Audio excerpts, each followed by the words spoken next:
लगातार सूरत हाल संगीन बनी हुई है और हम इस वक्त टेंजन बाईपास के नज़दीक मौजूद है, जो कि श्रीनगर के आउटस्कर्ट्स में एक एरिया है। और यहाँ पर आप देख सकते हैं किस तरह से जो रेजिडेंशियल एरियाज़ है वहाँ पे पानी घुसा है। और मेन बात यह है कि जो रामकी प्राइवेट इंफ्रास्ट्रक्चर्स लिमिटेड है, तो उनके हेडक्वार्टर्स में ये पानी जो है घुसा है, और जिसकी वजह से पूरा जो यहाँ पे तहस नहस हुआ है, जो निज़ाम है वो दरहम बरहम हुआ है। और लेकिन खुशाइन बात यह है कि जो मशीनरी वगैरह है तो वो उसको बाहर निकाला गया, और जो यहाँ पे अमला था इनका, तो उसको भी जो है उनको भी सेफ़र मकामात की तरफ मुंतकल किया गया है। और आप देख सकते हैं कि किस तरीके का, किस शिद्दत का ये पानी जो है जो इस हेडक्वार्टर में घुस आया है। और हमारे साथ मौजूद है वसीम अकरम साहब, जो कि असिस्टेंट मैनेजर है रामकी इंफ्रास्ट्रक्चर्स के। क्या अहवाल है जी? कल रात को जब हमको पता चला कि ब्रीच होने का ख़तरा है, हम वहाँ पे साइट पे गए थे, यहाँ जिनपुर आगे पिछले आधा किलोमीटर पीछे वो हम लोग गए थे, हमारे एम्प्लॉयज़ गए थे। तो वहाँ पे हमने देखा कि लोकल जो है वो सैंड बैग्स लेके आए थे, मिट्टी भी डाला था।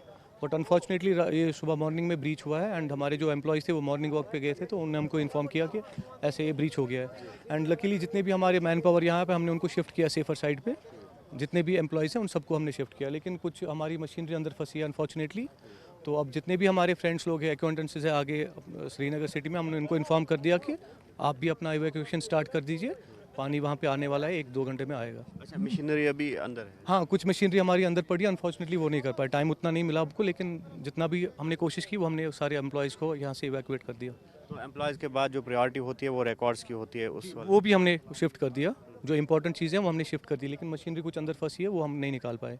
तो जालिम का पानी। जी, डॉक्यूमेंट्स तो हमने ऑलरेडी शिफ्ट कर दिए, मॉर्निंग से हमने स्टार्ट किया, कल रात से ही एज़ प्रिकॉशनरी मेजर्स हमने रात को ही लिए थे। तो अब यही दुआ करते हैं कि पानी का लेवल, तो अभी हम इंफॉर्मेशन आ रहा है कि यहाँ से संगम से डाउन रिसीड हो रहा है। अभी मौसम भी ठीक ही है, तो लेट्स प्रे इंशाल्लाह सब ठीक ही हो जाए। तो ये बताइए कि आसपास के जो रेजिडेंशियल एरियाज़ है। बेसिकली ये जो सारा इंडस्ट्रियल एरिया है, यहाँ पे ब्रिक किलन्स है, यहाँ पे मैग्डम प्लांट्स है, क्रशर प्लांट्स है, उनके भी जो एम्प्लॉयज़ है वो भी कल रात से ही यहाँ से शिफ्ट हो रहे हैं। तो ऐसे यहाँ पे कोई मतलब लोकल्स रहते नहीं हैं, बट ये इंडस्ट्रियल एरिया है, वो सब भी शिफ्ट हो गए यहाँ से। जी सर। तो आगे किस तरह से आप कम्युनिकेट कर रहे हैं अपने हायर अप्स को, और ज़्यादा से ज़्यादा जिस तरह से आपने बोला कि बाकी जो जगह हैं वो इसकी जद में ना आए, इसके लिए क्या एकदम? हमने तो ऑलरेडी मैंने आपको बताया कि हमने इन्फॉर्मेशन दे दी आगे, डिस्ट्रिक्ट एडमिनिस्ट्रेशन ने बताया कि पातशाही बाग है, नौगाह में, उनको भी इवैक्यूएशन स्टार्ट करना चाहिए। और जो हमारी हायर अथॉरिटीज़ है, ऑफिस की अथॉरिटीज़, उनने भी हमको काफ़ी सपोर्ट किया। हमारे कुछ यहाँ पे गेस्ट हाउस उनने हायर किए हैं हमारे एम्प्लॉयज़ के लिए, मैन पावर के लिए, तो इंशाल्लाह हम वहीं शिफ्ट हो रहे हैं अभी कुछ टाइम में। तो लेट्स होप, आप भी दुआ कीजिए इंशाल्लाह पानी रिसीड हो जाए तो सब ठीक रहे। लेट्स प्रे कि 2014 रिपीट ना हो, इंशाल्लाह नहीं होगा, बट स्टिल हम अलर्ट है। तो ऐसे में दुआएं जी जो है दुआ गो है लोग, और यकीनी तौर पर दुआएं जो है वो रंग लाएगी। और जिस तरह से हम देख रहे हैं कि ये सैलाबी सूरत हाल जो है ये पैदा हो गई है, और ख़ास तौर पर जो रामकी प्राइवेट इंफ्रास्ट्रक्चर्स लिमिटेड है, जिनके ज़िम्मे जो जम्मू श्रीनगर नेशनल हाईवे की देख रेख है या मेंटेनेंस है, तो ये वो कंपनी है। और आप देख सकते हैं कि किस तरह से जो यहाँ के हेडक्वार्टर्स है इनके अंदर जो है पानी चला गया है, जालिम का पानी है ये, और यकीनी तौर पर कहीं ना कहीं जालिम जो है ब्रीच हुआ है, और उसके बाद ये पानी जो है इस एरिया में एंटर हुआ है। जिस तरह से इनका कहना है कि ये जो है इंडस्ट्रियल एरिया है, ब्रिक किलन्स है, यहाँ पे क्रशर प्लांट्स है यहाँ पे, और ख़ास तौर पर जो इनका हेडक्वार्टर है इस कंपनी का वो यहाँ पे है। और हम आपको दिखाना चाहेंगे कि मशीनरी जो है किस तरह से मशीनरी को नेशनल हाईवे पे लाया गया है ताकि इस मशीनरी को सेफ़ बनाया जाए। और साथ ही साथ इनका ये भी कहना है कि कुछ जो मशीनरी है वो अंदर ही फंस गई है रामकी इंफ्रास्ट्रक्चर्स प्राइवेट लिमिटेड की, और जिसकी वजह से काफ़ी तशवीश में अब जो लोग हैं, जो एम्प्लॉयज़ है वो यहाँ पे है। और इनका यही कहना है कि अब जो मौसमी सूरत हाल बनी हुई है, ऐसे में लोग जो है दुआएं कर रहे हैं कि मौसम मेहरबान हो और इस तरह की सूरत हाल का मज़ीद सामना ना करना पड़े। और दूसरी जानिब जिस तरह से जो फ्रेश हमारे पास जो डेटा आया है फ्लड एंड इरिगेशन डिपार्टमेंट का, तो उसके मुताबिक संगम के मकाम पर जो जहलम की सतह आब है उसमें रिसेशन देखने को मिल रहा है, यानी कि आहिस्ता आहिस्ता वो लेवल जो है रिसीड हो रही है। और उम्मीद यही की जा रही है कि आइंदा वक्त में, आइंदा जो घंटे आने वाले हैं तो वो उसमें ज़्यादा से ज़्यादा जो वाटर लेवल है वो कम हो जाए, ताकि लोग जो है राहत की सांस ले सके। जालिम का जवाल आहिस्ता आहिस्ता अब जो है ज़मीनी सतह पे दिख रहा है, और आप देख सकते हैं कि लगातार जो है ब्रिज की इतलात मौसूल हो रही है, और जिसकी वजह से न सिर्फ कई इलाके जो है वो ज़हर आब आ गए हैं, बल्कि अब जो सबसे बड़ा चैलेंज है वो यहाँ की फसलों का है। जो खड़ी फसलें हैं वो मुकम्मल तौर पर तबाह हो रही है, बर्बाद हो रही है। और ये जो है पांपोर और श्रीनगर के बीच का इलाका है, चाहे टंजन की बात करेंगे या फिर कदलबल एरियाज़ की बात करेंगे या श्रीनगर आउटस्कर्ट्स की बात करेंगे, तो किस तरह से ये पैडी लैंड्स जो है अब तबाह हो रहे हैं आहिस्ता आहिस्ता। और यकीनी तौर पर अब जो ये ब्रीच हुआ है, न सिर्फ अब रेजिडेंशियल एरियाज़ में ये पानी घुस रहा है, बल्कि जो आसपास के जो ज़रई खेत है तो उनको भी काफ़ी जो है तबाही का सामना करना पड़ रहा है। और आप देख सकते हैं पानी का बहाव कितना तेज़ है। हालांकि ये ब्रीच हुआ है दरियाए झेलम, और ये भी कहा जा रहा है कि दरियाए झेलम में जो सतह आब है उसमें अब नुमाया कमी वाक़या हो रही है, लेकिन इसके बावजूद भी अब जो चैलेंजेस हैं वो दिख रहे हैं। हालांकि धूप भी निकल आई है, सूरज भी खिल उठा है, लेकिन इसके बावजूद भी अब लोगों को जो है बड़े चैलेंज का सामना है। और एक्सपर्ट्स की अगर माने तो आइंदा चंद घंटे जो है वो बड़े क्रूशल साबित हो सकते हैं, और इन घंटों में जो पानी की सतह है श्रीनगर एरियाज़ में वो मज़ीद बढ़ सकती है। हालांकि मौसम अभी ड्राई है और बारिशों का सिलसिला जो है साउथ कश्मीर में, नॉर्थ कश्मीर में, सेंट्रल कश्मीर में वो थम गया है। लेकिन अब जो चैलेंज है वो एक पानी की निकासी है, किस तरह से रेजिडेंशियल एरियाज़ में जो पानी घुसा है उसकी निकासी अमल में लाई जाएगी, और किस तरह से अब जो ये एग्रीकल्चर लैंड है इसको बचाया जाए। और आप देख सकते हैं कि कुछ दिन कबल या कल तक हम कह सकते हैं यहाँ पर जो फसलें थी वो खड़ी थी। अब जो धान की फसल थी इसकी कटाई का वक्त आ गया था, लेकिन उससे कबल ही ये जो फसल है अब सैलाब की नज़र हो गई और ये फसल जो है मुकम्मल तौर पर तबाह बर्बाद हो गई। कुछ लोग हमारे साथ मौजूद हैं, क्या कहना चाहेंगे? ये खेत आपके हैं? जी हमारे खेत हैं, इसमें हमारा है, बाकी लोगों का भी है। पूरे गांव, ये 2-3 गांव है यहाँ पे, पांपोर है, यहाँ से कंडीजाल, टेंगन है, या पोहरू का इलाका है, सब बहुत सारे ये लोगों का खेत है। इसमें फसलें बिल्कुल तबाह होकर रह गई है। पानी आ गया है, ये अब काटने के लायक नहीं है। हालांकि ये बिल्कुल काटने के लिए तैयार था। अब कुछ ही दिनों में यहाँ पे स्टार्ट हो जाती इसकी जो हार्वेस्टिंग है, लेकिन सारा कुछ तबाह हो गया। किसान जो होता है उसकी साल भर की कमाई यही होती है, और यहाँ पे कश्मीर में हमारा यही सोर्स है, एक ही है, ये जो राइस की कल्टीवेशन होती है। पर्टिकुलरली इस बेल्ट की बात करेंगे तो ये सारा तबाही हो गया, इसमें कुछ नहीं रहेगा। तो अभी क्या चाहते हैं आप, किस तरह से अब जो है यकीनी तौर पर लोग जो है सरकार से मुआवजे का भी मुतालबा करेंगे, तो ऐसे में क्या उम्मीद है आपको, और किस तरह से जो लॉस असेसमेंट है उसके लिए सरकार जो है सरगर्म होनी चाहिए? सरकार से यही उम्मीद है हमें कि हमें प्रॉपर जो मुआवजा मिले।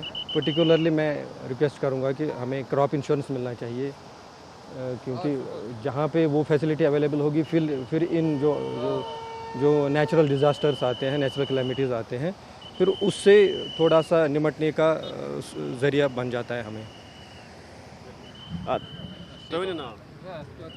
तो बिल्कुल कुछ लोग जो है यकीनी तौर पर गमज़दा है और बात करने के इस वक्त जो है मूड में नहीं है, क्योंकि गम का आलम है, मुसीबत का आलम है। और ये जम्मू श्रीनगर नेशनल हाईवे है, और हम आपको दिखाना चाहेंगे कि इस नेशनल हाईवे के दोनों तरफ से इस तरह के जो मनाजिर है वो हमें दिख रहे हैं, और कोशिश करेंगे उस पार भी जाने की। और जिस तरह से आप देख रहे हैं कि ये जो इलाका है श्रीनगर के आउटस्कर्ट्स में है, पांपोर और जो श्रीनगर एरिया है उसके बीच का इलाका है।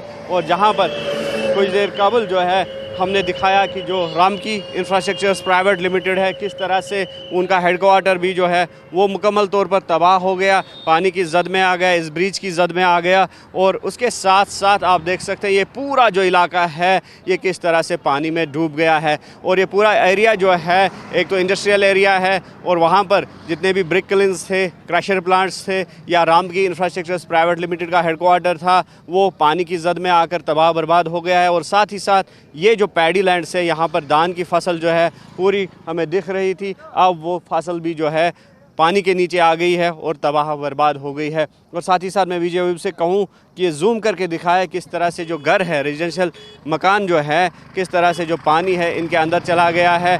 और हालांकि नशीबी इलाके हैं ये, और यहाँ पर जो पानी का इस तरह सैलाबी पानी का जो ख़तरा है अक्सर लगा रहता है, लेकिन इस बार जिस तरह से ब्रीच हुआ है तो ऐसे में यकीनी तौर पर लोगों के लिए मज़ीद मुश्किलात जो है वो पैदा हो सकती है। और ये घर जो है पानी के नीचे आ गए हैं, ज़हर आब आ गए हैं, और लोग जो है मुसीबत के शिकार हो गए हैं। और लोग चाहते हैं कि कुछ ना कुछ जो है सरकार भी इसमें सामने आ जाए। और कुछ नाम आपका? शौकत अहमद। शौकत साहब, क्या हालात हैं? बहन के बहुत डेंजर पहरिस मज अहन हज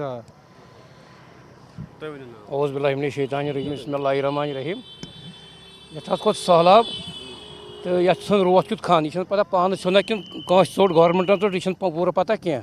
अलबत्ता छ अख चीज दाम फसल यह गो सोरे तबाह स्टोन क्रशर बट यह गो सोरे तबाह बे के कारोबार मकान गई तबाह जमीन गो तबाह बे योर इलाक योर 10-15 गांव यपर वो आब कूत यपर गो रेलवे तल यह ट्रेन तल यपर यह गो सोरे इलाक तबाह तो इसलिए वन शार्टस में गवर्नमेंट वन गुजारिश वन कर सोन क्या चार बाकी हेको कहें कर खुदा सुंद कहर तो ये शुक्रिया। क्या उम्मीद वन गई मौसम तो गो ठीक क्या उम्मीद ये जन दुआ कर मौसम तो गस ठीक गसन आब गस आब लेवल गस कम आब लेवल अल्लाह ताला सारी करान दुआ खुदा सबस कि वन करता गनहन करता हल मुश्किल तो वो अत मज क्या करो अत रोजान शान बना शान तो यम खुद बतर मत हतन क्या तो अलबत्ता कारोबार गो बिजनेस गो सोरे तबाह यह ऑलरेडी तबाह तो यह अम ब्रोट गोमुत तबाह मगर वन गो अम सह ज्यादा पहन तबाह तो वह सोन रिक्वेस्ट बस गवर्नमेंट वन गुजारिश कि वन कर तो सोन क्या करो क्या चार तो बाकी बात नत क्या ये ये बतमिट छनुक खतरे इस मकान में आब सो तो मकान मज आब गो अत मेटिंग अत मज तुम करो पान चक तुम वो मेटिंग गई सोरे तबाह या तुमुल तेल कह चीज अमे आय तह गो सोरे तबाह तो यम कर गवर्नमेंट कर पान चक तो इसलिए वन गवर्नमेंट वन कर तो सोन चार बाकी बात नत क्या। तो बिल्कुल बेयार मददगार की सूरत हाल जो है वो पैदा हो गई इन लोगों के लिए।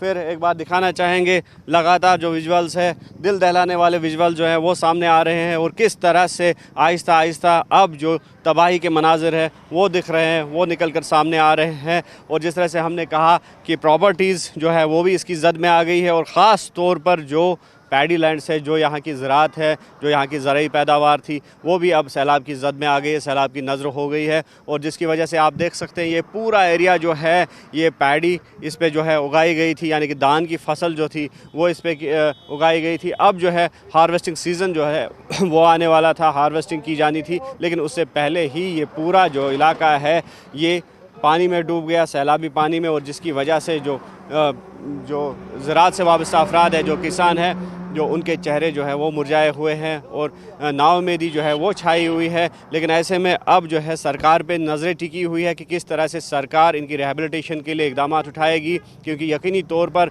अब इसके बाद जो पीरियड शुरू होगा उसमें जो है सरकार के लिए काफ़ी चैलेंजेस पैदा होंगे कि किस तरह से सरकार जो है वो रिहैबिलिटेट करेगी इन फ्लड अफेक्टेड एरियाज़ को, फ्लड अफेक्टेड जो लोग हैं उनको, और साथ ही साथ किस तरह से कंपनसेट किया जाएगा। क्योंकि जिस तरह से इन लोगों का कहना है कि क्रॉप इंश्योरेंस स्कीम्स का लगातार जो है यहाँ से मुतालबा किया गया था, लेकिन अभी तक उस तरह की स्कीम्स जो है ज़मीनी सतह पे नहीं दिख रही है। और अगर क्रॉप इंश्योरेंस स्कीम्स जो होती तो उसके बाद भरपूर इन अफराद को मुआवजा मिल सकता था, चाहे बागवानी की बात करेंगे या फिर जो एग्रीकल्चर की बात करेंगे। तो कुल मिलाकर अभी हालात जो है वो तशवीशनाक बने हुए हैं।